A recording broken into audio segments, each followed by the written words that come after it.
Welcome into the SorareData Strategy Show. I am Andrew Laird. You can find me as Lairdinho on Sorare. Joined as always by Sean Newsham, PSU fans too on Sorare. Apologies for the slight delay. Sean and I don't even want to talk about what we were talking about. I can't even go down that road right now.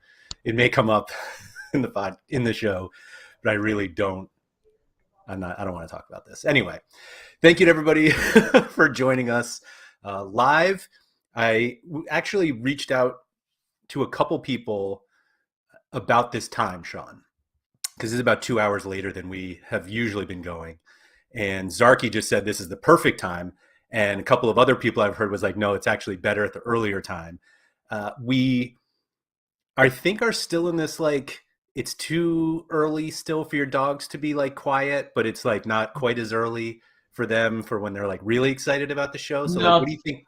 What do you it's think Bill can definitely say today? yeah, it's definitely better. It's a pretty good time. Actually, their food schedule's been off lately, so they've been eating earlier. So like they'd probably be really annoying if we did it at like 2 or 3 because they would want lunch or dinner.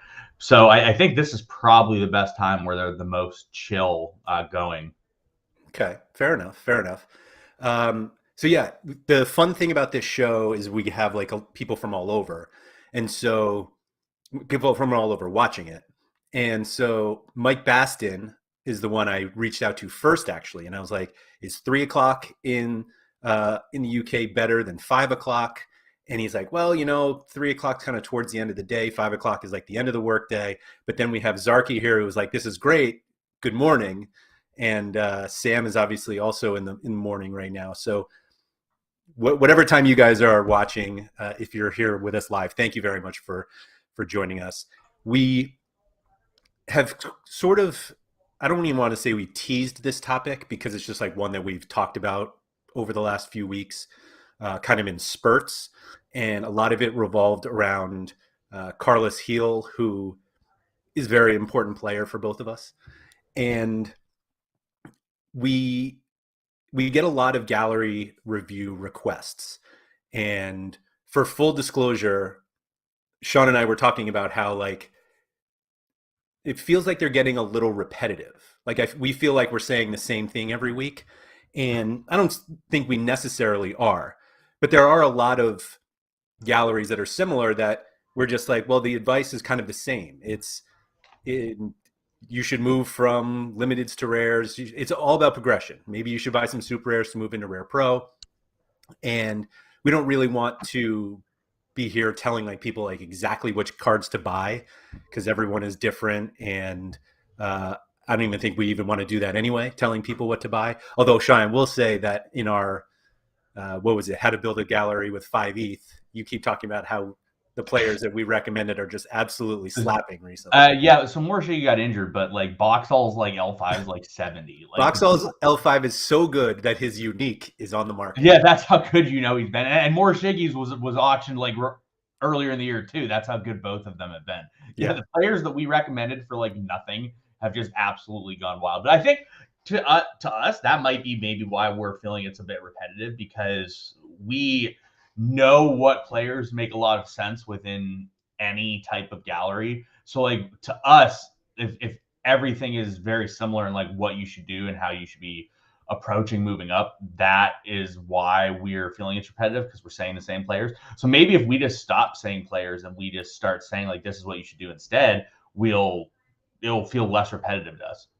possibly, yeah. Yeah. So yeah, NG, we did his gallery review. He ended up buying Osmar. Osmar ripped 100 right away. Like Yep. it just every player we recommended in that was just has gone nuts. We will absolutely pat ourselves on the shoulders for these. But So John asked, so do you think that the players that we recommend in the 5 ETH vid are worth getting today? They might be, they might not, because like Morshigi, for example, his rare went up like 100, 150% after the show, and he went bonk because he was going bonkers. So like some of the players still may be viable. I know like a couple of the players we talked about got injured right after. Like I think we talked about Edgar Silva. the yeah, Edgar Silver, and he just died immediately, like right after we did the show. So, like some of the players that we talked about obviously panned out, some of them didn't. But I wouldn't use that. And that's the problem with stuff is the methodology works and the idea behind everything works, but the players change over and over again based on what things are going on at the time. So, like you could still look at that gallery or that idea but look at it from the idea, not necessarily the players we talked about. Yep. Yep. I think that's a good point.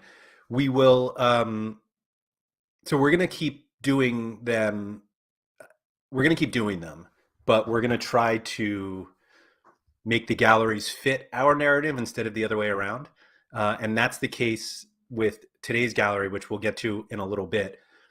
Although we'll probably get to it earlier only because we're going to, my guess is we keep referring to it and then we'll just say, let's just dive in. But I think today's gallery has a lot of the issues that we see that a lot of people bring up to us. Like, so pretty much like what we're interested in is when people ask for a gallery review, they're like, this is what I want to do. This is what I've done. Like, do you think I'm going in the right direction? How do I get to this spot? And a lot of the questions or a lot of the galleries that we see from the people who are like, I really like U23s. And so I bought a bunch and I'll just wait. But I'm also wondering how I compete now. And unless you have like an absolutely massive gallery, you pretty much can't do both. And so we'll get into the discussion of like where your money is best spent at this point in terms of these players. But that's not what we're talking about quite yet. The topic today, at least where we're starting, is kind of surrounding star players in your lineups. And I will say that one of the galleries I was kind of trying to find within the list that we have are people who have good players but may not be ready to go from like rare to rare pro, but they could like improve their rares. And so that's a step for a lot of people of just like, maybe it's time for me to get one or two like elite players. But I think it was important to talk about like when you should get these types of players, because like if you go out and get like a great player right away and you spend like 3/4 of your budget on one great rare player and then like basically fill it with 4 other guys who are just guys, like that's not optimal. So Sean, like where do you think in the process of like, should I go buy Carlos Heel? Where should you be otherwise in order to make that move? You're muted. There we go. Huh? My bad. Yeah. There we go. You need to be able to support the Gil card. You have to be able, and this goes for any elite card. If you have an elite level card or a super duper duper strong card, you need to support that card, because if it is not properly supported, having that card is very wasteful and doesn't make as much sense. So for example, a Gil, best card in America, probably best card in the platform, arguably. I would say he is. I think that he's very stable. What he does is like all offensive work. Like he puts up a like 40 AA with 0 defensive stats at all, which is just absurd. So the defensive AA part is like my favorite. It's huge. But the problem is so like let's say you have a 5-10 ETH gallery and you have Gil and you have absolutely no support for him. It makes no sense to have. You're much better suited in that situation having like 5.3, 0.4 ETH cards that are really strong that have no concerns that you can plug in and play every single week.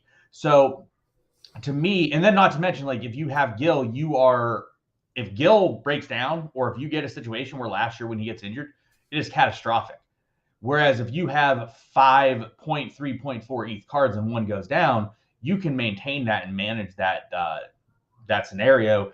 Whereas if you have Gil and he's all of your gallery and he goes down, you're just absolutely obliterated. So the key with having Gil or any elite player is making sure that they are supported properly. If you can't support them properly, you are better suited selling them and getting in other pieces until you get to a point in which you can support them. So generally speaking, to like support Gil, and we're not talking, like, you don't need to go out and buy like Neymar to put with Carlos Gil. Sure. You need to go out there and put some solid players. Now, a solid player could be a 0.4 ETH super rare. Like we talked about, so Boxall. Boxall's L40 or L15 is 70, or his L5 is 70, and he's just been absolutely smashing. His super rare costs 0.3 ETH. Well, if you look at him, his last 5 games, 94, 58, 57, 63, and 79. That plays pretty well. Yeah, I'd say so. Yeah. So when we're talking about like you need to support them, you don't necessarily need to support them with 3 ETH cards. You just need to support them with players that are really strong performers that makes sense with it. So I think realistically speaking, you can get away with probably spending, like if you had Carlos Gill, right? I think you probably are looking at like 2.5 ETH to properly support him. Maybe, obviously, the more you have, the better. Like the more you have, the more support you can give him. But I think you're looking at like 2.5 ETH. You can easily support Gill, maybe even less as well. So what is your thoughts on that? Yeah, to reiterate, excuse me, this Boxall thing. Like, if you just look, he had a game somehow with two clearances off the line, but like it's so few decisives too, and he's still like absolutely crushing for at least that price of zero point 0.3 for the super rare. But I think not only do you have to think of like, so you're thinking of like, who do I surround Carlos Heel with? And you mentioned like, well, the Boxall super rare is zero point 0.3. So not only do you have to consider like where or who you're going to put with him, but where you're going to play that card. And like we've always said, obviously we think Carlos Heel's really good. The scores speak for themselves. That card is like wasted in America rare. And so if you're going to have a card like that, it's better to take advantage of and use it in the competitions that offer the best prizes, which we have said like over and over is Rare Pro. All-Star now, and I guess you can get away with using him in America Rare Pro on certain weeks. But if that's the case, then you're probably better off getting some super rares to play with him. And that's not to say that you can't win prizes without super rares, but it's just harder. And so the idea that like, let me just get a Carlos Heel with the other guys that I have and like it'll be fine. Like you're like you said, you're just spending a lot of money to not make yourself as competitive as you could be. So if your budget is not there yet, like go by Zelarayan or Reynoso or like guys like that who might be able to.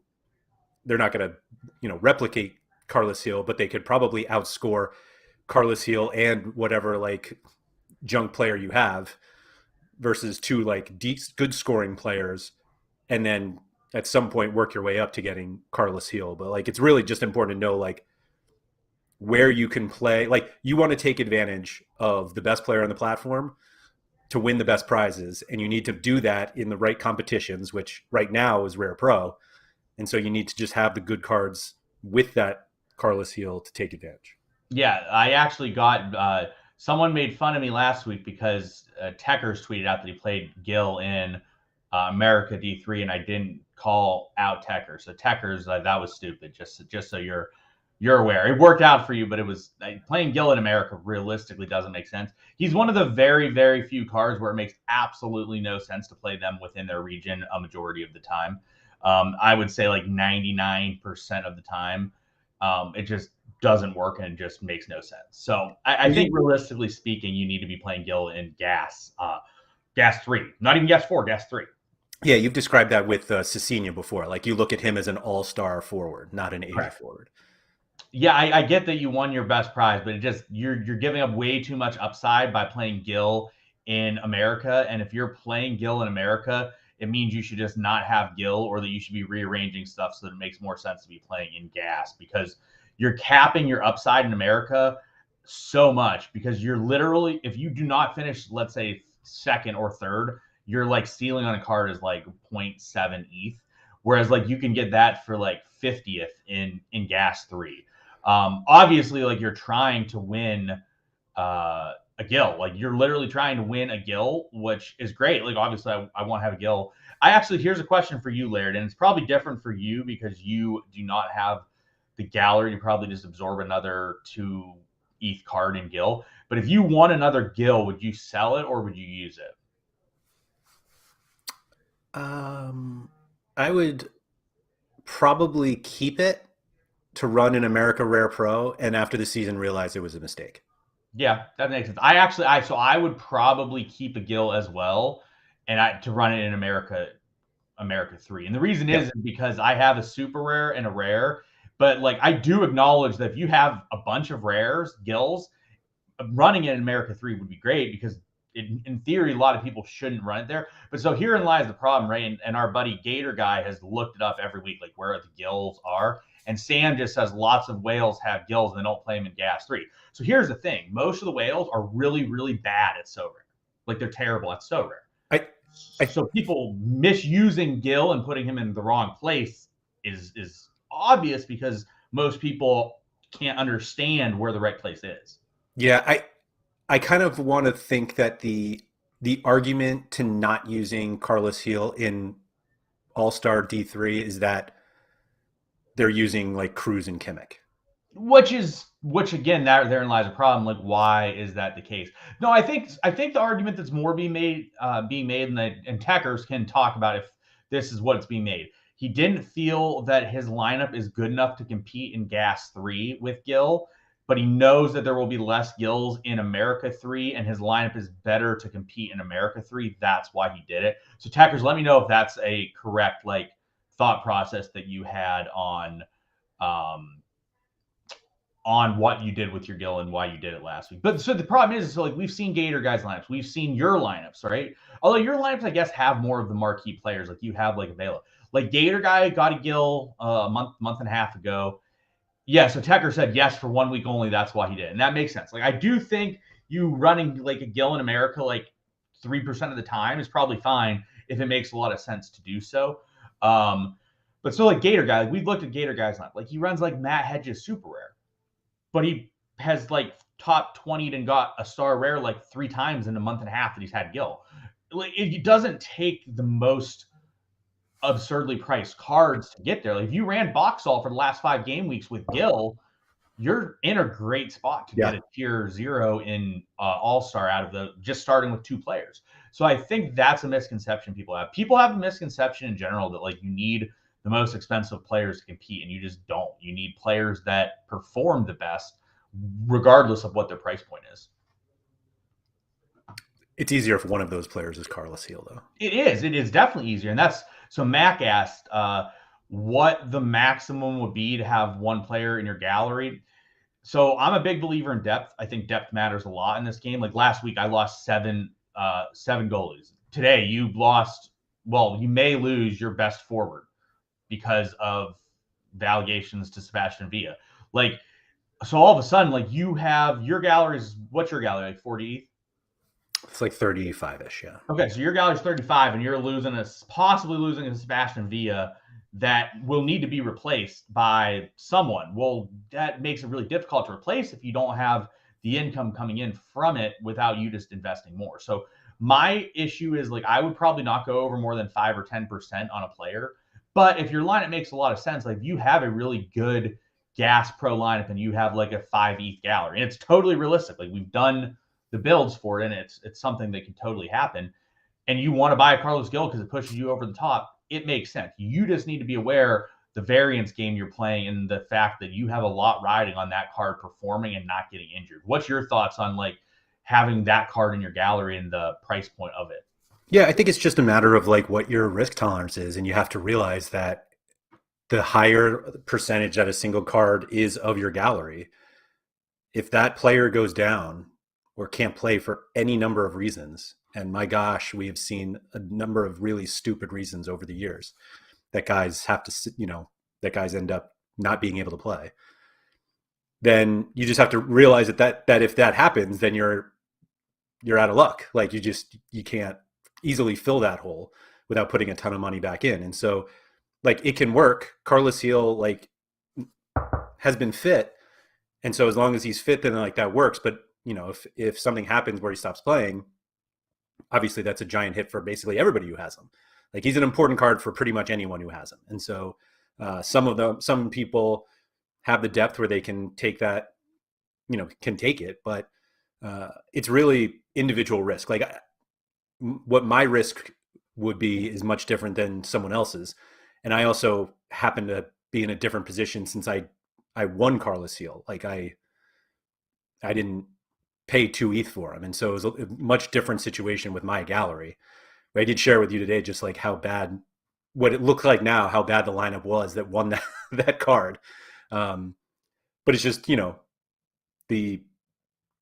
so like the way that I look at the risk of Carlos Heel is like, I don't look at it as a 2 ETH risk for me because I won it. But like obviously replacing him would cost quite a bit. So it all depends on like what everybody's individual risk tolerance is. But Correct. I feel like some people are like, yeah, I'll take the risk.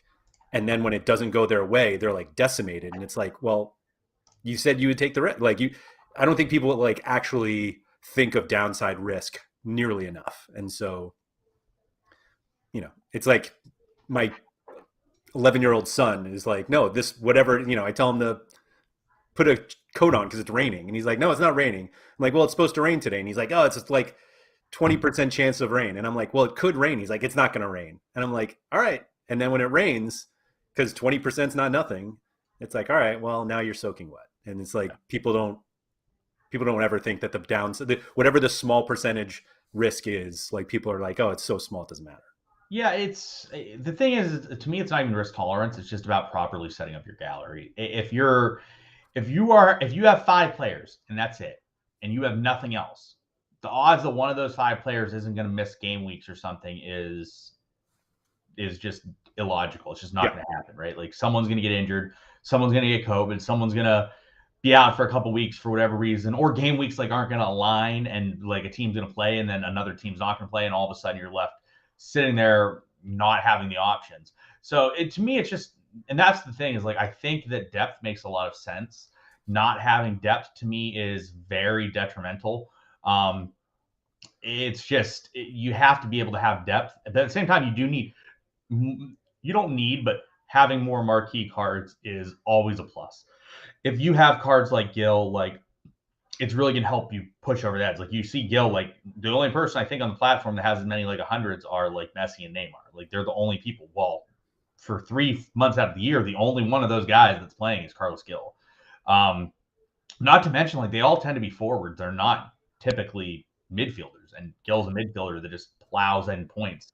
So there's definitely pros and cons from both sides, but realistically, it all just comes down to having your stuff properly set up and making sure that you can withstand some semblance of a adversity with it.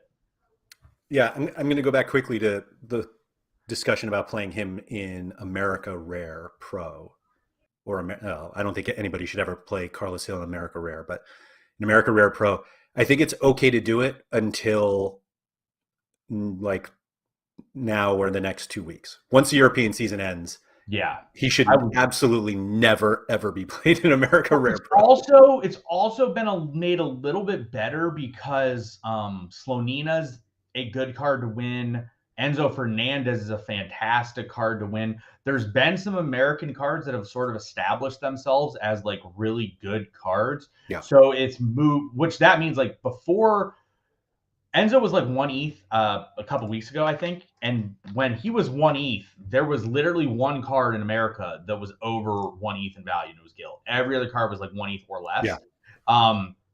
And in that situation, so Enzo, as of like a month ago, was right around 1-ish, 1.2. But so we have a situation where like there are more cards in America that at the top end, like if you finish top 5 in America, you might get a decent card now. Like Taddy's over in ETH, I think. I think second and third got Taddy last game week as well. I mean, it's really only 5 cards, right? There's very few, but like at least you have some cards that are worthwhile. Whereas like before that, you'd win and you're like, well, great, you were like hoping to win like Johnny Russell. Goalie. Yeah, you're hoping to win like Sean Johnson, which is great. Like that's a great card, but like if I put up like 500 points and I win Sean Johnson, I'm going to be pretty depressed.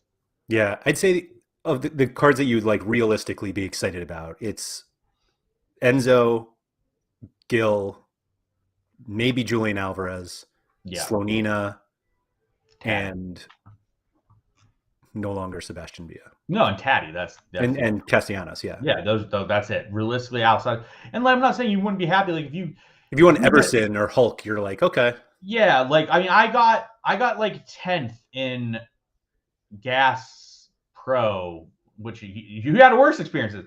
I got 10th in Gas Pro like 3 weeks ago, and got a Dembele that I was able to sell for like 8.85. That's worth more than all but like 3 cards in America. And not to mention like a mid-tier 1 in Gas is usually like really strong card that's worth like 0.4, 0.5. If you get any sort of like T1 in America, it's just not really that good typically. But you had a terrible experience in Gas with what you won. 10th place for Nuno Mendes, or Nuno Mendes for 10th place wasn't the most I wish exciting thing. Perez was here, because Perez, if you're here, let me know, because you know my thoughts on Hakimi. Nuno Mendes is like Hakimi, except worse in every single way. So like the Nuno Mendes stuff is ridiculous to me. Like I don't know why you'd want that card. Like he's just a worse version of Hakimi in every way, and I wouldn't want Hakimi really either. But like part of the when I was making fun of like Hakimi, it was because he was priced at like 2 ETH. Yeah. And it made no sense whatsoever. Whereas Nuno Mendes obviously isn't there. Yeah. Match Flow here said he got 23rd in D3 and won Sandoval, which is fine. But Sandoval produces. So that's the thing too, is so he talked about it from a price range perspective. Like price range perspective, Sandoval's actually not bad. Like that, you got a card. So I finished above you, Matt, and got a card worth less than what you did. Because I got Shaqiri, who's worth like 0.3 for 17th. Well, you could have got it on the weekend though, so it could have been different times. But Sandoval's worth 0.4 ETH, and Sandoval's someone you can run out there and play. So sometimes getting a card, it's not necessarily what people want, but getting cards that are good players that maybe aren't priced like that because of where they play, sometimes is really nice, because maybe you weren't looking at a Sandoval, right? Maybe you weren't like, oh, I really want a Kevin Sandoval, but now you get him and you're like, no, this guy's much better than every person I have. yeah, And he's way undervalued. I'm going to keep him and use him. Like, so getting cards like that's not bad. Like I've gotten tons of cards like that where I'm just like, this guy's really, really a strong producer. I'm actually just going to keep him and use him instead of, but I've also gotten cards I'm like, this guy's not worth what the price is. I'm going to sell him immediately. I mean, I remember when you got your boy Glebov. Yeah, great. He's been terrible though since I got him. You were excited at the time. What? He hasn't been like terrible. Let me see how much I've won with him, because I've actually I play him quite frequently because he still has an okay floor. He just has like been lacking his ceiling games as of recently. But yeah, I won Glebov as like a middle to low end tier 2. And so I've won 3 cards with it, nothing super productive, but I've won 3 cards with him, all super rares, worth like 0.5 ETH, and I got him like a couple months ago. I got him 3 months ago. So like it's not the end of the world, but he's been really relatively bad overall. Yeah. Yeah, I think that's it's interesting point, that you bring up, that like winning cards like presents you with guys like you weren't necessarily looking to buy. That doesn't mean like you don't want to buy them, but you just like didn't know they existed. And so like you're like, oh, maybe this guy isn't bad. And have you ever won a rare of a guy, looked it up, and then bought their super rare? Yeah, I've definitely, because so for me and some of you guys will definitely not have this experience, but I know a lot of people that are in your shoes, Laird, and I think you're the same way. Rare cards just do not excite you, because they are not the difference makers, because you can realistically buy any rare for like 1.5 ETH if you want, which yeah, it's a lot of ETH, but like you can get them. You cannot buy a super. Like I won that Anthony super and was pissed about it. I still remember that. But that card, I mean, he's rumored to PSG right now. Like I could not probably buy that card today for, so 6.5 ETH would probably be like a 5 ETH card. But like I could go buy an Anthony rare for 1.2. So if I really, really want an Anthony rare, I can go make that happen. But it's one of those things, like I'll see a guy like the one that I remember is King's Kangwa. Like a lot of people were talking up King's Kangwa, and his rare was like 0.4 ETH. And I was like, yeah, that'd be a cool card, but like I don't need as many rares. Like rares just aren't as valuable because I can go find another rare to get. But I was like, that super rare is like 1.2 ETH. I'm like, that if he becomes like really good and he's a 60 average player, that's like a 4 ETH card that's really, really helpful to me in a lot of different areas. So I went out and bought his super rare from that perspective. You've been probably doing similar over the last few months? Well, what's weird about my gallery is that like there are lots of rare cards that like would be game changing for me to win, but they're game changing in the fact that I probably sell them and buy other stuff. Like any Champion Europe rare, like good rare, like if I somehow like luck box my way into like a Kimmich or a Cruz or a Benzema, like those cards are much more valuable to me selling than playing, because I don't play like Champion. I'm not trying to like be great in Champion Europe, but I can sell those cards.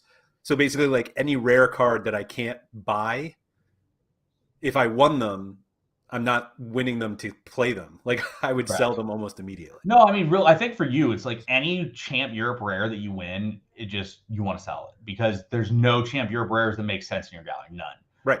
Anyone you win would be better suited. Like if you won like a Kimmich for 4 ETH, you'd be much better suited to buying a Gill and then using two of them. Yeah, 2 of them. Like it just makes way more sense. So it's like it's a situation where I think that the super rares for most people over like a 20 ETH gallery valuation, super rares do a lot more for their gallery than a rare does. Not saying a good rare is not helpful because good rare is obviously great, but I'm kind of similar. When I get a reward in Champ Europe, which is not super frequently, I have in my mind that if I get Hollander and Mbappe, I would keep. If I get most everyone else, I would sell except for like Neymar. But it's just not like I would much rather just buy people from other areas because the issue for me too is my Champ Europe is very strict on what I do with it, right? Like my Champ Europe is like a inner stack with Lewandowski, Kroos, or just a full inner stack. And then D4 is like scraps. I have an Andy Robertson actually that I probably need to sell. I just don't use it. I don't really have a use for it per se, where like I could sell it. I think he's probably worth like an ETH now. Yeah, he's probably worth around an ETH, and I could probably move that elsewhere. But I try to keep my options open. Like if for example, if I got a Allison rare, which like definitely possible. If I ever bought an Allison rare, won an Allison rare or anything, I could look and then be like, all right, well, I now have a path to going and doing like a inner D stack with Allison and Robertson, and I can run like a Brozovic, Toko, Akambi, super rares with like Kroos or something. But definitely that's the way I look at Champ Europe, guys. Did you win Kroos or did you buy him? Because I know you won Lewandowski. I bought Kroos, but I won Lewandowski. But I bought. You would have never bought Lewandowski. I regret not. No, I would never have bought Lewandowski. I hate Lewandowski. But I also realized when I won him, I had a huge hole at forward in America or in Champ Europe. I still do. It's literally like Lewandowski, and then the issue is it was Depay, but Depay obviously got killed, and then I wanted Depay also. So like I have 2 Depays, but I'm not selling Depay at like whatever Depay is now. Realistically speaking, I want to have a Neymar, Mbappe, or Messi. But like if outside of that, Lewandowski makes a lot of sense. So like I won Lewandowski, and I was just like pissed because as soon as I won Lewandowski, I couldn't sell it. So it was just like I won the card. I hate the Kai. Like I can't stand Lewandowski, but I can't sell it because it makes too much sense for my gallery. But at the same time, I would much rather have a different alternative that makes more sense to the gallery. You know what you should have done with that card is traded for Benzema. I want a Benzema. I sold him within like 3 hours. I want a French version of Benzema. I won it over the summer when they gave French. No, but the French version, like the French card. Oh. I won like the French card of Benzema because I won it over the summer when they gave away during the Euros when they gave away a national team card if you won Gas 3 or Gas 4, and I won Gas 3 and won a Benzema and sold it immediately. You still can. Benzema, like there's very few people I think having Benzema makes sense. And don't get me wrong, like he's been the best player in the world this year. But I just don't think having Benzema makes tons of sense. But again, like, I mean, having Lewandowski doesn't make tons of sense either, realistically. No. Look at that Gianluca Caprari right there at 7th. Ahead of Lewandowski. How about Martin Terrier? Yeah, he's been a beast. He's been just smashing. But, like, I don't know. I hate Champ Europe. Champ Europe sucks. It's frustrating. It's terrible. I have zero segue into the gallery review because we walked into a different conversation, but we did. We should go into the gallery review. So today's gallery review, which I promise had a lot to do with what we were talking about earlier, but not having anything to do with Champ Europe, is Hassie G here. It's a 13.65 ETH gallery right now, 25 limiteds, 41 rares, and 4 super rares. I spoke with them today, and the expectation or the hope right now is to compete in All-Star Rare Pro, All-Star Rare in the summer, and then U23 Rare Pro and U23 Rare in the once European season starts up again.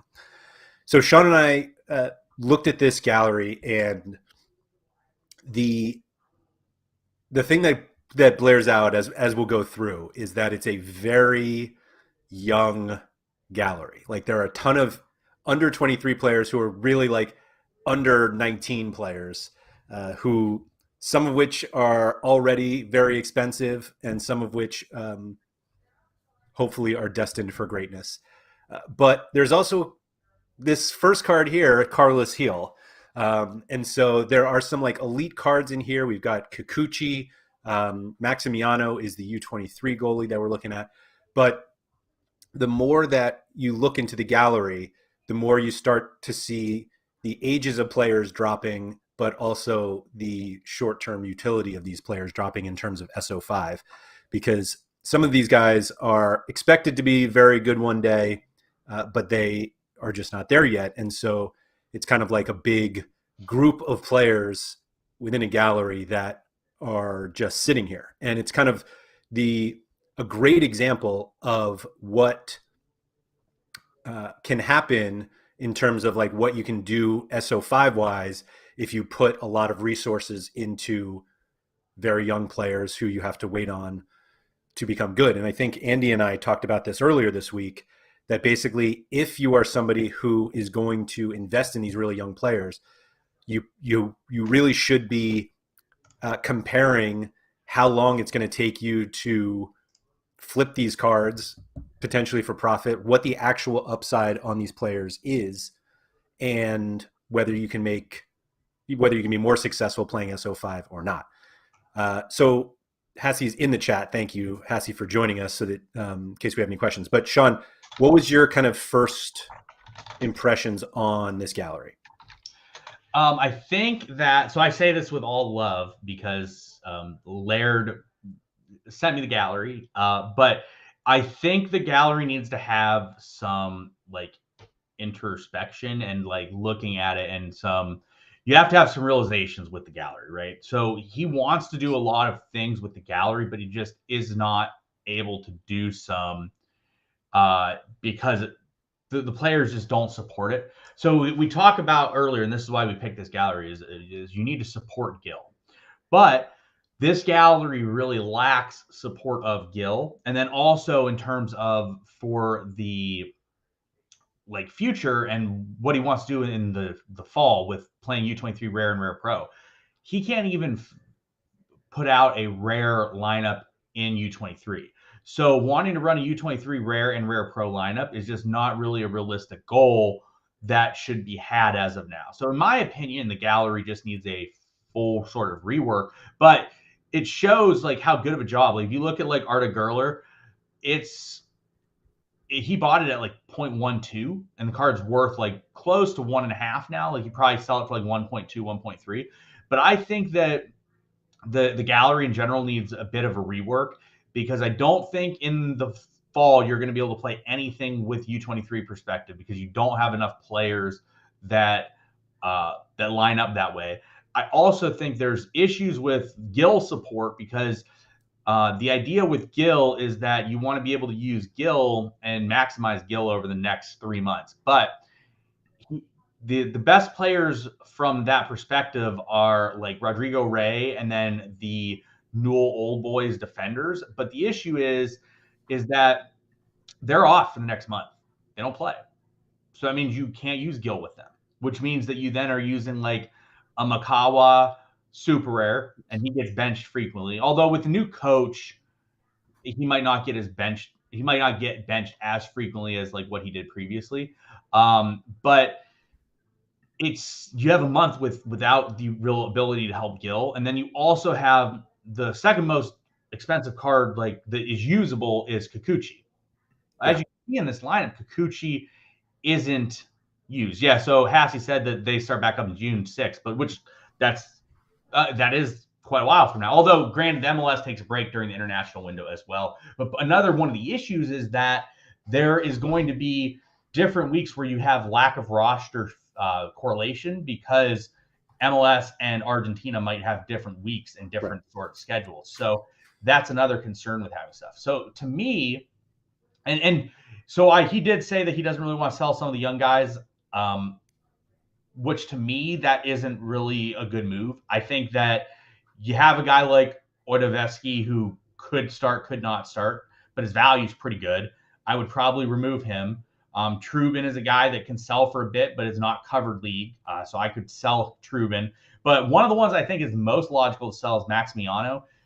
He's going to be on transfer radars. He's going to be looking to make a move this summer. I know he's rumored to Napoli, but he's not someone that is locked in for a starting spot as of this moment. Like, we don't know where he's going to go. So if he goes somewhere and doesn't start, like let's say he goes to Napoli and isn't the starter, that's not a card that really will work. I don't think Kikuchi makes sense in this gallery as of now.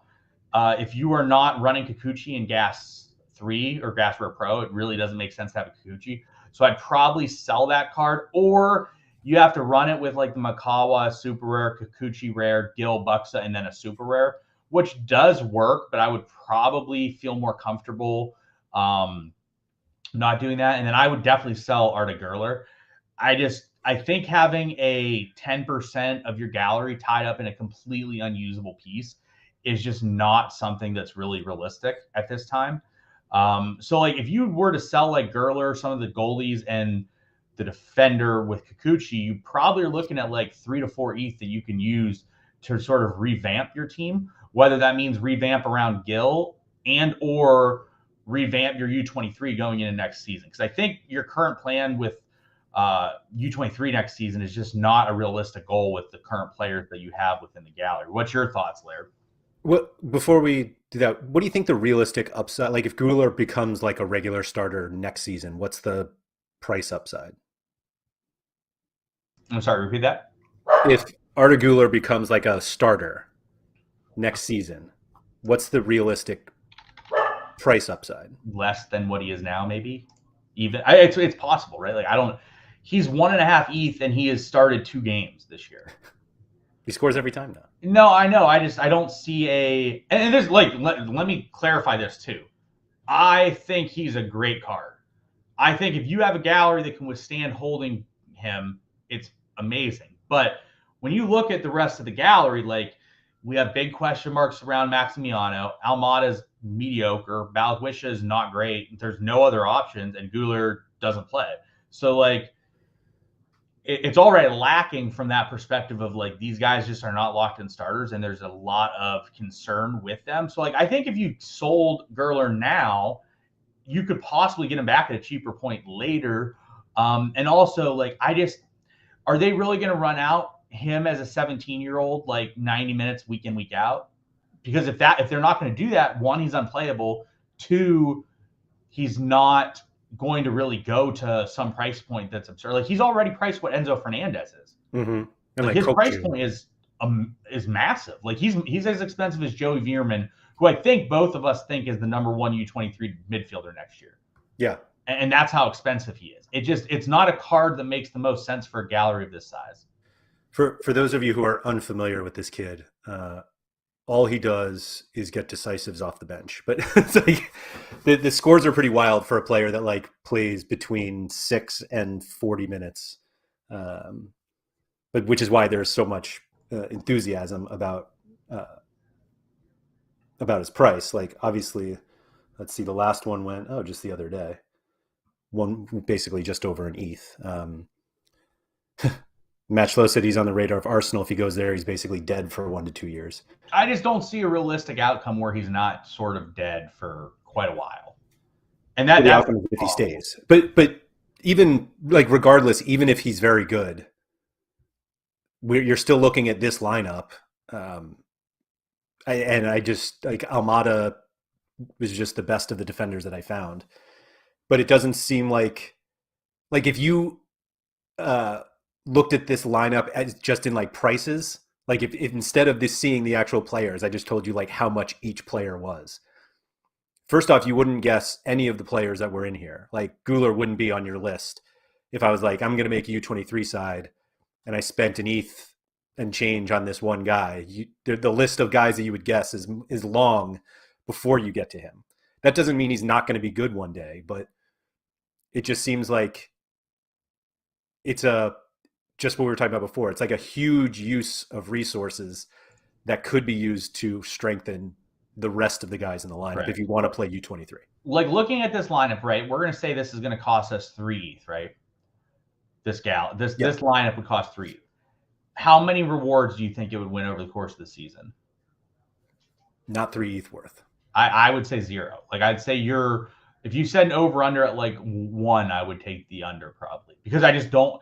You need so many things to line up week in, week out to have this lineup be a successful lineup. Like you need Gerler to smash 85. You need Balikwisha, Almada, the to be determined player, to all start and score 50 to 60s. And you need Maximiano to start and probably get a clean sheet to get a card. And not to mention, like, I think it would be very difficult to see it ever getting a card of value because, yeah, like you look. So if this lineup was ran over like this season, it would have won 1 tier 3, like the worst tier 3 possible. That would have probably been a 0.04 card. So, like, it's just difficult to tie up that much. Yeah. So Hassie just talked about, he's won an Al Hassan Yusuf, which is around 0.2, but that's his only U23 reward. So my thoughts is if you redistribute 3 to 5 ETH worth of stuff elsewhere, you're going to see a tremendous amount of increase in your rewards game. Now, that's saying if that's not what your concern is, and your concern is more so like you want to ride these young players, you want to see what they're going to be worth, you think they'll make up for a loss in what you're losing out from the SO5 perspective, I get that. That's totally understandable. The issue is for me is 3 ETH worth of cards generating like 0.2 ETH worth of rewards over the season. And then, like, let's say it goes from 3 ETH to 4 ETH in valuation, right? That 1.2 ETH that generated over the course of the season is probably way lower than what you could get elsewhere. Yeah. Yep. I think that's well said. Arsenal dude talks about, so it is factored in. If you see when he captained a player, it adjusted and moved his points upwards. So those things are impacted into the graph when it's factoring out the scores and the results. And also, like, another issue, right? All those players that you're showing are all in different leagues. They're all going to have weeks where they do not play together because it just is everything. You have 5 guys in 5 different leagues. Getting them to all match up more than like 20, 25 games on a season is very difficult because it just everyone plays different schedules. Yeah. Yep. I think the other difficulty here Look at that. Oh, got a trade through during the show, Laird. I was working. I finally was able to get Sebastian Gerisi from Crypto Kicks. Oh, there you go. Skylar's looking. I told him I'd give him a shout out if he actually hit accept during the show. He's literally been dragging his feet on this card for like 2 weeks. Like he wanted to sell this card for literally so bad to me, and just literally took him weeks to hit the accept button. It was a struggle. And they, like, even at the end, so the deal we just made, Laird, Skylar comes back to me. He's like, all right, if you throw in Pirlo Limited, you have a deal. I told him to pound salt. I'm like, fuck off. I'm like, no, Skylar, use some of the ETH I'm giving you and go buy the Pirlo Limited. Anyway.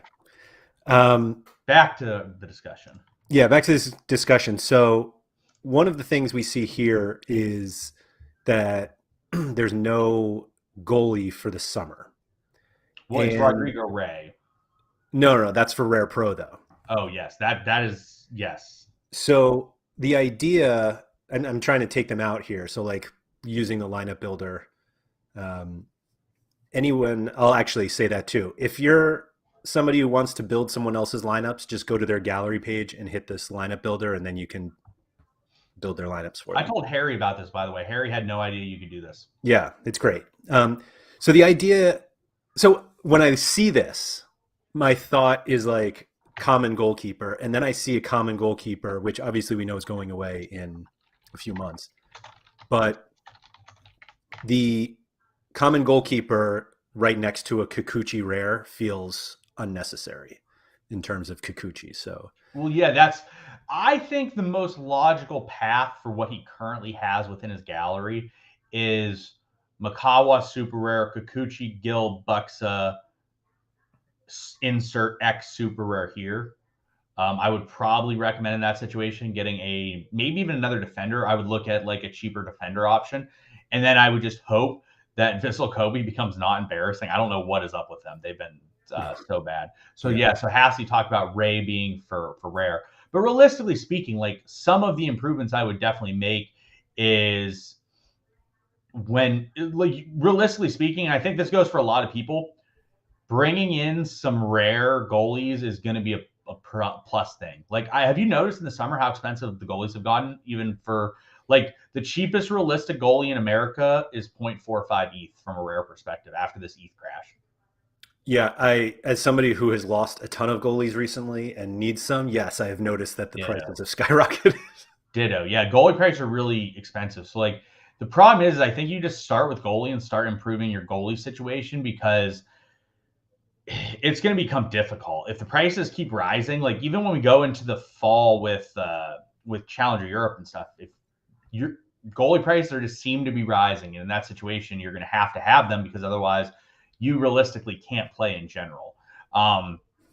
So, Hassie, since you're here, is there any other like questions you have for us since we're doing it? Because I know you obviously have different opinion on like what you want to do with the gallery, and like I know I can almost guarantee you don't want to sell Arda Gerler. So like are there any other thoughts and like questions you have for us since you're here and we're still going through it?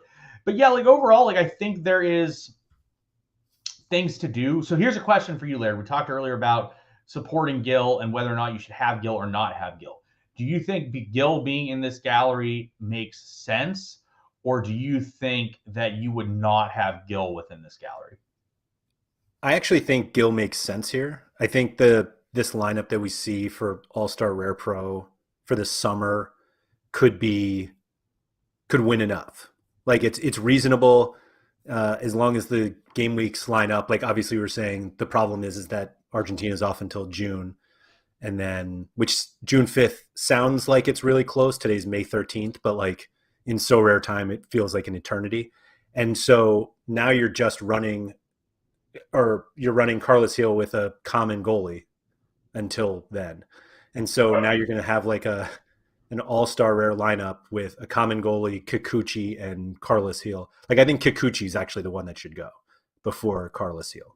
I think I agree with that. So Hassie said what would be a target in the summer, and then he doesn't mind selling Gerler at current price points. So I think what I would recommend doing, Hassie, would be, well, I guess here's another question for you, Laird. Are you okay running Makawa, Super Rare, and Kikuchi in All Star Rare Pro?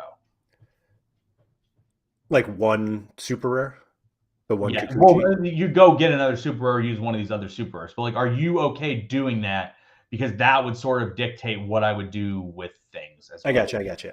Yeah, I mean, it depends on the week, but yeah, that seems absolutely reasonable. Okay, so I think so. If you are comfortable running Mikawa Super Rare and Kikuchi in All Star Rare Pro, That seems I would, that seems good to me. yes, I would then in that situation, I would look to add some depth in the rare categories. Like I would look to add some rare depth as well, but I would also look to add probably two super rares, one being a mid, one being a defender that I can sort of rotate.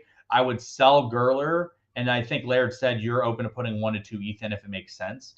And then I would use that 1 to 2 ETH to buy maybe a couple super rares and then buy a few rares to bolster my team. And then I would buy a goalie. I would realistically, what I would try to do too is I would try to make it as much MLS as possible so that you have as much overlap between Gil as you can.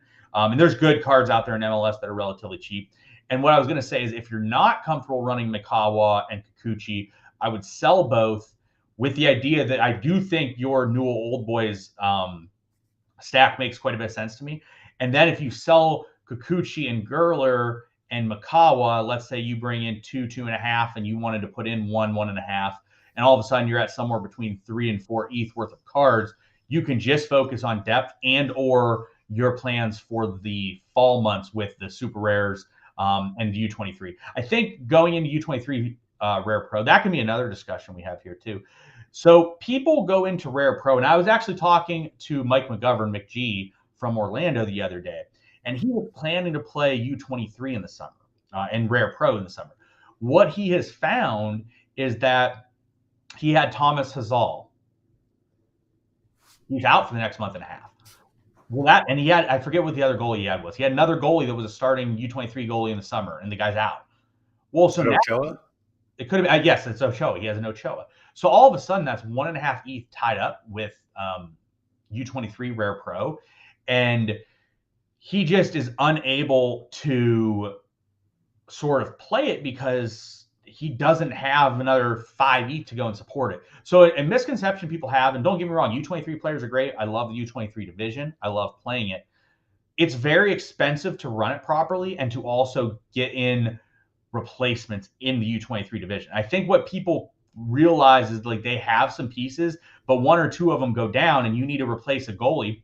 That's 0.8 ETH.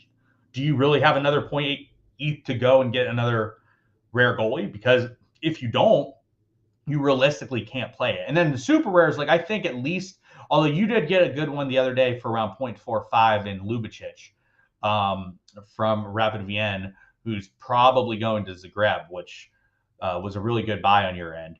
And I think that there are cards to get that are out there in the U23 that work like that. However, it's a lot more difficult finding them.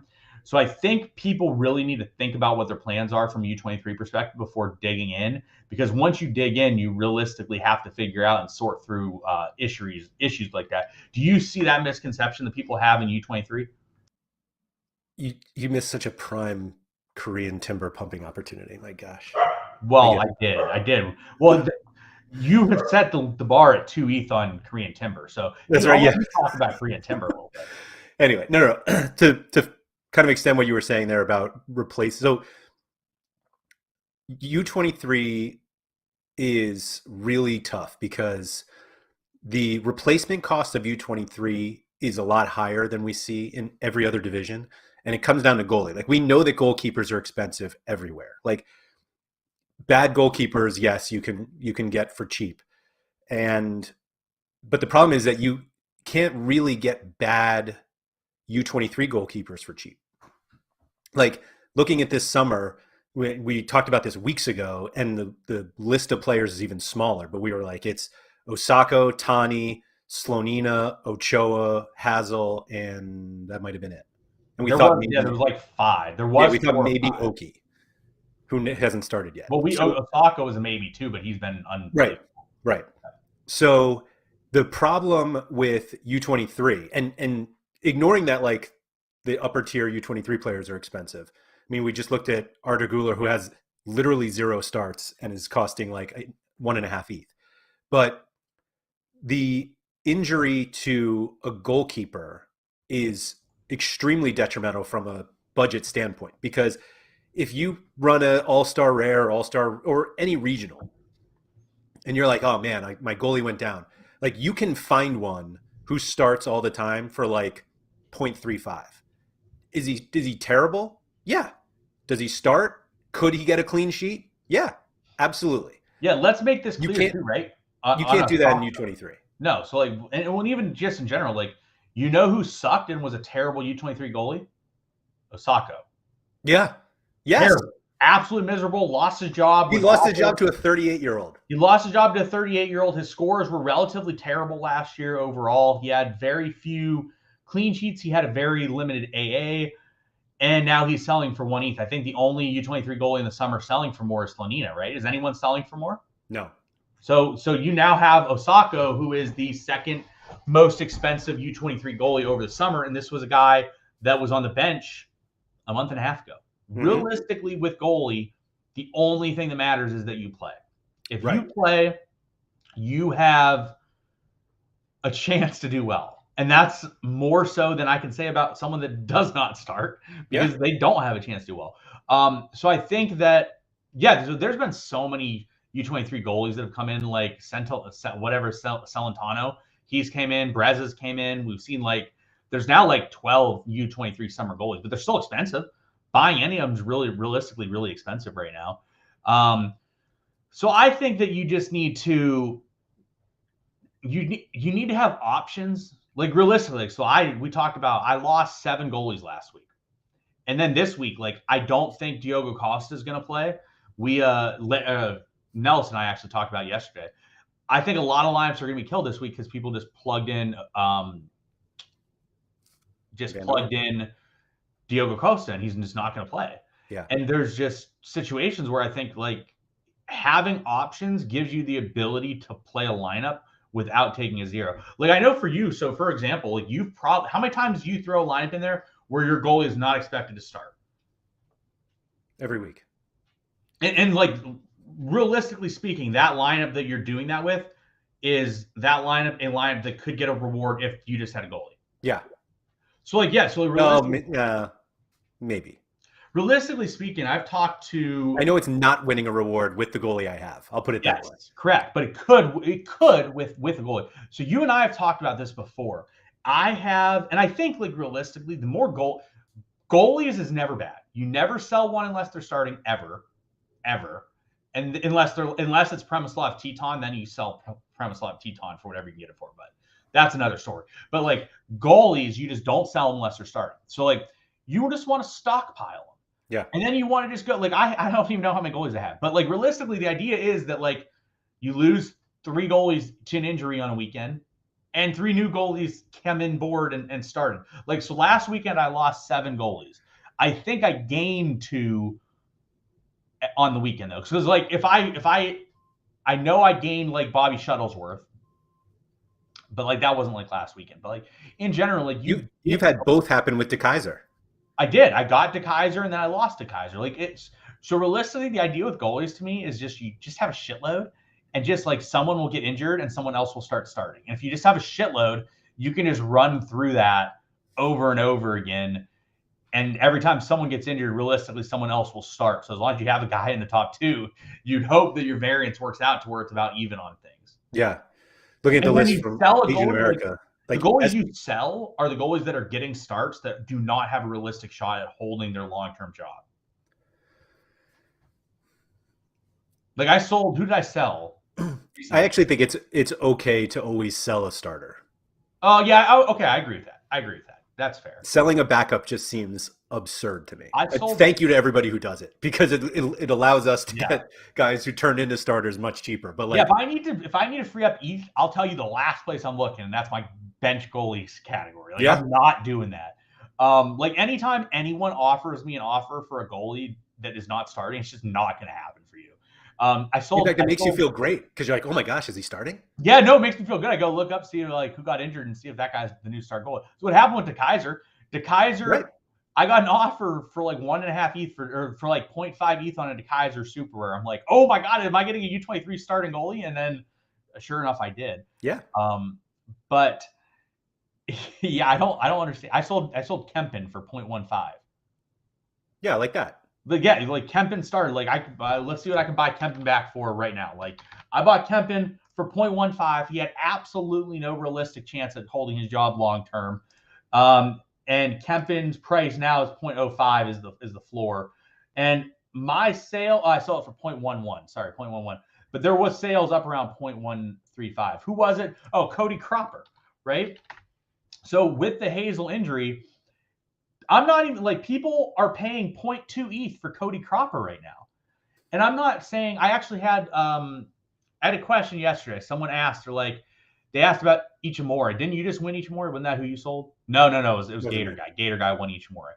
But he won Ichimori and he sold it for 0.295. That's great. Ichimori is not going to be your long-term starter or has a major question about him. But so Cody Cropper selling for 0.175 right now. This guy is not going to be a long-term starter. He's going to get a month. I'm not saying a month isn't great, but I would much rather just pay for example, you could buy Eloy Room for like 0.33. So like, why would you pay 0.175 for Cody Cropper when you can just pay 0.33 for Eloy Room? And for those saying that like, hey, this guy's going to start for a few weeks, like I totally understand this guy's going to start for a few weeks, but you're much better off. And for those saying that like, I don't have the funds to go buy a goalie that's worth 0.33. Well, if you don't have the funds to be buying a goalie that's 0.33, you definitely don't have the funds to go buy a goalie that's worth 0.18 that has no long-term sustainability in the starting position. It's a good point. You're much better off waiting until you get enough to actually buy a starting goalie. Right. That's a really good point, actually. Mostly because if you buy that 0.18 goalie, knowing that they're filling in for a month, they're dead after that month. Like you're getting zero or basically nothing for them. Like it's not like you could be like, I'll buy him for 0.18 today, and then when he loses the job, I'll sell him for 0.18, and then I'll just buy somebody else. Like you're not selling him for that at that point. 0.18 is probably the ceiling. Yeah, it's just that it puts you 0.18 further from buying an actual goalie that's an impact. Right. So it just doesn't make sense to do it that way. Yeah. So Tecker just said that Mecklin is expected to rotate because they have nothing left to play for. I actually did not play either of my two Gaetan Kooks because of that. I thought there was a good chance. So Jared, never buy a fill-in a goalie. Never buy someone that is just coming in to start that has no long-term startability. If they are just you're being attacked, Jared. You are. Yeah, you're not being attacked. It's just we're trying to help in the future. Like in the future, just do not do that. Now, if it's a guy that's getting a start that could be the new starter, 100% do it. So Arsenal asked a great question on Shuttlesworth. I think Shuttlesworth is a realistic option because Shuttlesworth could start the entire year. Yep. Like Shuttlesworth it's a great point, right? So Shuttlesworth is the exact price of, I guess he's gone up a little bit. Yesterday, he was pretty much the same price. But yeah, so yesterday, Shuttlesworth was 0.17. So he was like the same exact price as Cropper. 100% would have bought Shuttlesworth before I would buy Cropper because Shuttlesworth has long-term ability to be the starting goalie this entire season. So it's a situation like that. If anytime a goalie comes out, like, so for example, we'll use this list, right? So let's see. Scroll through this list, go up a little bit, and then scroll back down, Laird. This list is ugly. So, all right, so Rafael Romo, right? We'll use Rafael Romo. Rafael Romo has a realistic shot to be the starting goaltender in DC. So, like, hypothetically speaking, when Romo was going to get a start or two for DC United, you could be like, all right, I'm going to buy this guy. He has a chance to hold that position from Hamid going forward. I don't think he's going to, but he could have. It's like Clement Diop, right? Like Diop was never going to hold that starting position. It just wasn't going to happen. So I was like, all right, I'm going to sell Diop. Yep. So I'll give a good example of someone. He's not cheap though, so like it won't work. But like if John Pulskamp starts for Tim Malia, I would be like, all right, you can go buy that because that is a legit card that could overtake Malia and be the starting goalie. I'll disagree, but yeah. You think Malia would come back in if he missed? Like, let's say Malia, like, I think he starts until he retires. I think you're more likely he retires after this season than anything else. Like that's the pulse. Okay. The Pulskamp play is that Malia retires, which is a good play anyway. Sure. So Jose talks about Bobby Shuttlesworth being terrible. No arguments. Not arguing that he's terrible. The only thing that matters at goalie is that you play. If you play, you're fine. Because realistically, the goalies are all super compacted together because of how they score. Bobby Shuttlesworth, if he starts this entire season, is going to have a few really good games because they give up shots, and he'll probably put up like 80 points. So, like, Shuttlesworth is totally a playable goalie. Same thing as JT Marcinkowski, right? San Jose is terrible, but if he plays and he has a good game, he could rip 75 to 80 points. So, like, those type of guys, like, as long as they play, it is realistic to have them and not really worry about it. And so, like, the issue is like everyone's going to make moves. It's like New England's bringing in a goalie. There's absolutely no chance they run through the rest of this season with Brad Knight and Earl Edwards in net. They did actually. Did you see that they started Petkovic Yeah. Cup. I think Petkovic could be the starter come when They've spoken pretty highly about him, so makes sense. the other two guys are so freaking bad. It doesn't matter. If I'm them, I run the rest of the season with Petkovic, and if it doesn't work, I would figure it out over the offseason, buy someone else. So Yeah. Mike, Obviously, they should just trade for Tyler Miller. I'll take Jimmy Mauer instead. Uh, See, we're just trying to get goalies back in, right? yeah. So I think the important thing is that if you're willing to take a guy filling in for someone else, go after the guy who was backing up the 37-year-old who tore his Achilles, as opposed to the other one who's backing up a guy with like a sprained ankle and the starter's like 26. Like, correct. Know what you're going to do in terms of like those types of guys. Somebody, who was it? David Taylor says, I have 20 backup goalkeepers. I'm officially a goalkeeper hoarder. That is the absolute right way to play it, though. Yep, 100%. I have. Let me see. I'll go see how many goalies I have, and I'll look through my gallery and I'll tell you who. Can we go? Yeah, can you just go to my gallery, Laird, and we're going to go through goalies, and I'm going to tell you who was not a starter and now is or has played at this season. So we'll do that. So Mike is talking about. All right, so let's see who I have gotten that was not a starter at a time when I had him. So Hugh Barrett has played this year, and he was not a starter at the start of the year. The Kaiser, both the Kaisers, he was not a starter at the start of the year, got started. Steve Mandanda has gotten games that he wasn't getting at the start of the year. Lee Bum Sue got some really high-end games that he wasn't supposed to get.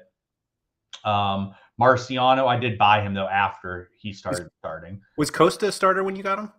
No. Maybe. No, I think he was. When I got him, he was a starter, yes. Oh, okay. It was actually a trade. It was one of the only trades I've ever done. I really, really, really won the trade. You should look at that trade afterwards. So Zion Suzuki's got some really high-end games that he shouldn't have got. Wellenreuther went back to starting this year. Jesse Moulin, if you click on Moulin real quick. He's started out of nowhere because the other goalie is not there anymore. And look at what he's done over the last few games. Like, he's been relatively solid. Oh, yeah. Like, this is literally out of nowhere. Like, I didn't even know he was on. I had no idea he was even on that team. I had no idea that he started starting. But I had him. So, like, I've actually played him. I've played him a couple times. That's wild. But, like, so this guy, so I played him. So, like, let's see. All right, we'll keep going. Those guys were all starters. Let's see. When I got the Kooks, I don't think Gaten Kook was playing. Kim Dong-hyun was not playing. Hazal was not. No, I did buy Hazal when he was playing. Never mind. Tarap was not starting. I gotten a few.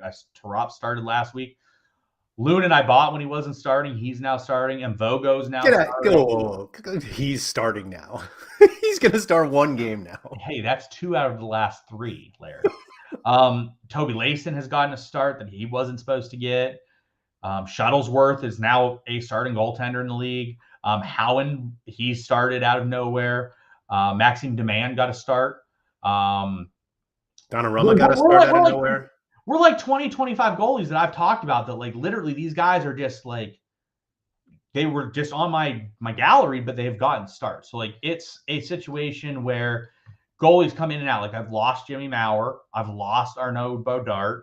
So, like, it works both ways. But if you have just you just see, like, Calvin Ratsey could play at some point. If Andre Blake goes down, I have Matthew Freese. He goes in. If Takawaka goes down, I have Paul Obi. He goes in. Ethan Horvath played quite a bit of this season. Bilal Bayezid, he played. He came out of nowhere and he started getting starts. He's a U23 goalie that I got starts out of. Lewis Boston started getting starts out of him. Xavier Moose, he played like the middle of the season. He came in and started playing. Tim Cormans, he played. But that's a good example. Like, Tim Cormans might be the starter when Okoye leaves. I can't imagine Kronholm ever plays again, Teckers. No. That was your Chicago Fire stack. I just have a big pile of goalies. And realistically speaking, like, I have a Marchesson and a Marchesson Super Rare. It's realistic to expect that Marchesson is a starter next year somewhere. Right? Like, I think we both agree that Marchesson probably is starting somewhere next year. Yeah. So all of a sudden, I'm going to have 2 new goalies pop up, a rare and a super rare, that weren't playing. So the idea is just sort of to surround yourself with goalies. And if you surround yourself with goalies it will be okay. And obviously that's not fully possible for people with smaller galleries. Like you cannot invest like you see some of these goalies, like you'll see 0.15 for Chevalier, 0.09 for Aaron Van Laer. You'll see like these price points like 0.03 for Kostenbauer. Like a lot of people can't have this much put into goalies, but if you win one and you just have them, like look at Toby Layson. Like I think I probably paid like 0.15 for Toby Layson or 0.125. If Vandevort tore his ACL, I would probably Layson would probably be a 1 ETH card, right? Did I lose him already? There he is, right there, down to the left. So I paid. Let's see what I paid for Toby Layson, because it couldn't have been. So I paid 0.146 for Layson. He sold last week for 0.26. And if we saw Vandevort be out for like, let's say Vandevort got injured like a month ago for the rest of the year, Layson would have been like 0.6, 0.7 card. Yeah. So it's just, I think storing value in goaltenders is really, really, really good. I'm really good at getting guys who then lose their jobs. You'd have like Stefan Cleveland. Do you even like Stefan? No, Cleveland I bought at the beginning of last year. I've gotten a lot out of Cleveland actually. Okay. Yeah. You bought Hazal as a backup, right? Yeah. Yeah. So you paid 0.07 for Hazal and he was worth like 0.8 at some point. So I bought him. So when Gator Guy was doing Knighton season last year, because Brad Knight was going to start for Matt Turner, I bought Hazel knowing that Crepeau would be gone. I decided to take the 20-year-old. Well, sometimes we make more intelligent decisions than Gator Guy. So, like, perfect example of someone who Poor Keith. perfect example of someone who makes no sense how you didn't sell the guy is Clement Diop. How did you not sell Clement Diop? I had another one. I had two of them and I sold one. Point. Yeah. What's your point? You're right. I shouldn't. Yeah. I should have. Yeah. But like, so like Barraza, like 0.055. Sean Johnson misses a month. That card's worth like 0.4 ETH. Yeah. So I just think that Nick Shinton's a good example. Like Shinton, 0.08. If Mignolet goes down, Shinton's the backup. I think it's a lot harder to buy guys like that now. Like what's Shinton cost right now? Like Shinton probably cost me 0.2 to go buy him or something. Floor's 0.08, Sean. Oh, never mind. So I go buy Nick Shinton if I want. But like a lot of those guys, like if you looked at like Verbruggen never got cheap again for Anderlecht. So if I wanted to go buy a Verbruggen, even though he hadn't started the game for like 30 games, he was still going to cost me 0.3. But like there's a lot of guys that can make, like Hunter Solt. He's getting starts in the cup, right? Yeah, he hasn't even made the bench for the Timbers. Okay, yet, so he hasn't made the bench. But like, yeah, if you just he's young. He is young, exactly. You get a start from him. It's just I think the goalies is a good value storage. Yeah. I think if you have the ability to store value in goalies, if you buy younger goalies, you're very seldomly going to lose money or value on them because the acquisition cost is so low. The opportunity, the cost is just so low, and the upside is like 10 to 20x. Yeah. But I realistically think like if I came on the game again, like there are so many different ways you can approach Sorare, and you could realistically, I think, bring on 100 ETH onto Sorare, just buy young goalies and do nothing else and just sell them when they start and then move to the next one. 100 ETH. Okay. I agree. Okay, you can come on with 10 ETH and just buy. There we go. A pile of like backup goaltenders, young goalies, and just like store value in it. I mean, I think you could do it with 1 ETH with limiteds. Oh yeah, for sure. Limiteds work really well. Yeah. Yeah, Chris points out. Lamans is. Yeah. That's my bad. Yeah. But yeah, so all right, how much is Senny Lamans? Lamans is probably like 0.2 ETH. 1 ETH for the rare. Yeah, so like getting 0.3 he went 0.3. So like getting a Senny Lamans is not really the most realistic thing because like if I want to pay 0.3 for a backup goalie, I might just buy a starter. Right. It's not like I could buy like 10 of someone else instead of one Senny Lamans rare, and I just can spread out variance more if I want to buy. The upside on 0.3 now with no clear path to playing, correct, is just not worth it. No, but his age is really that's why. So I bought Layson and Chambare for less than what Lamans cost. I bought them for a combined 0.25. Yeah. And at the time I bought them, it was pretty certain that Vandevort was getting a deal, right? Like we all thought Vandevort was gone at this year. which meant that Layson or Shambare was going to start. And I didn't really give a shit which one started or not because I had both. Yeah. And then whichever one didn't start would be in the same exact situation where they would be really close to being a starting goalie. And it would make them both worth quite a bit. Now, like the fact that Van de Voort's in the perfect situation, he's there, it's still okay because like maybe next year they're going to loan Toby Layson. One of them has to leave, yeah. Yeah, one of them probably is going to leave and go get loaned. So like all of a sudden next year, Toby Layson gets loaned to, I don't know, Kortrijk. Literally doesn't matter. It doesn't matter if he plays and he's in a coverable league. Yeah. So, yeah, agreed. True. You got anything else on that one? No, felt like we've rambled. I'm happy I finally got this Durisi. I've been trying to get from Skylar for like 3 weeks because Zima Blue has him, but Zima's like the most miserable person on the platform to deal with. Like you just don't deal with him. You just be careful. You don't want to get on that blacklist. That's all. Yeah, you just ignore that he's there. Like there's no point. It's like Carapoo. Like you're not going to send offers to Carapoo, but like you're not going to send offers to Carapoo. Whereas like Zima actually tries to sell cards and just lists them too high, and then it takes forever for him to sell them. So I've been trying to get this card from Skylar for like 3 weeks. So the fact that I just can't keep running out Shabilko in Gas 1 every week and watching my guys just plow, and then Shabilko comes out, walks out with his 35 points. Yeah, I can't do it. I realistically just decided that I'm like, I will run a super forward that has a good all-around game that if he scores, he can get me like 75 or 80. And the options in summer are really pretty light. It's like Cecina, Sebastian, him, Druisi, and Vela if you trust him, which I don't, and then Matus. It's like that's like the group. Yeah.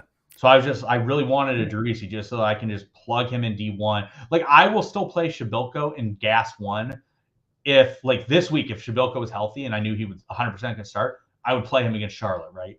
Over the Druisi Super Rare. But I just need at least a stable option if that's not available to me. Makes sense. All right. Thank you, everybody who has joined us live for the chat. Always appreciated when you guys join us for that. Anyone watching the replay, if you guys wouldn't mind hitting the like button, that's always helpful for us. And if you're listening to the audio version, please rate and review it wherever you are. If you have been listening on Spotify this entire time and not realizing that there's video there, now you know for next time. So anytime that we're discussing something on the screen, anybody listening on Spotify can check that out with us. So we'll be back next week, obviously. I'll be back with Andy earlier in the week, and then Sean and I will be back next Friday for another topic. Sean, good luck with that Teresi.